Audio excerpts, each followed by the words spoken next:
Thank you, Travis. Good evening, viewers, and welcome to tonight's regional news. We start in the Bahamas.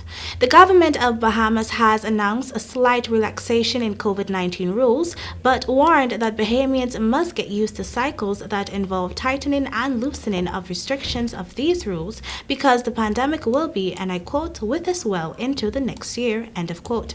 This announcement was made by Prime Minister Dr. Hubert Minnis, who was speaking during a press conference held just days before the territory welcomed visitors and returning residents without requiring that they quarantine for 14 days.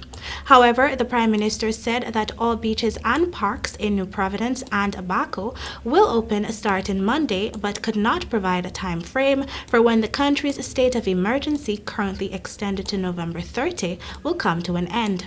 On tourism-related issues, the Prime Minister said that the health officials are expected to provide more information about protocols for the reopening of tourism before Sunday.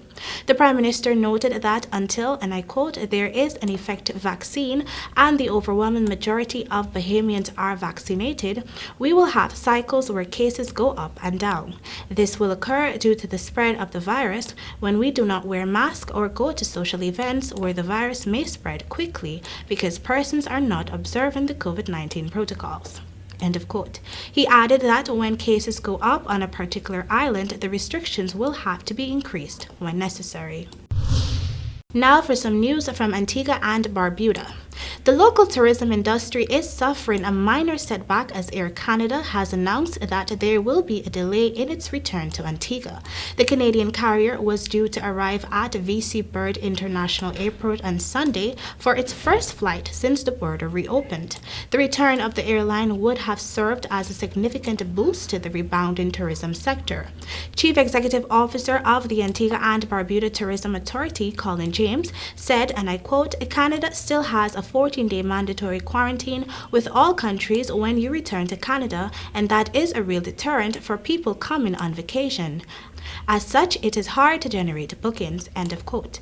Additionally, James pointed to the spike in COVID-19 cases globally, which has put a damper on consumer confidence. James confirmed that Air Canada's return service is now scheduled for the first week in December.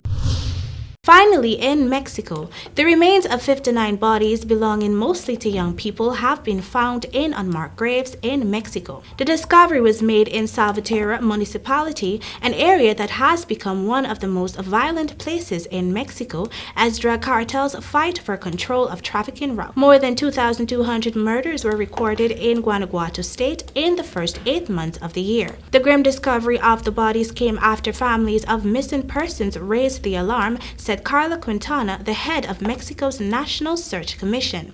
At least 10 of the victims were women, she said. More than 80 people were involved in locating the graves after authorities were informed of their possible location, although it is not clear who provided the information. It took a total of 52 excavators until all of the bodies were discovered, Search Commissioner Hector Diaz said. Guanajuato is notorious for gang-related violence. In July, gunmen stormed a drug rehabilitation center in Irapuato, Guanajuato, killing 24 people. It came after a similar attack on a rehab facility in the same city less than a month before President Andres Manuel Lopez Obrador, who came into power at the end of 2018, vowed to crack down on the gang violence. However, the national murder rate has reached an all-time high in 2019. And that is all for your regional news. Thank you for joining. Back to you, Travis.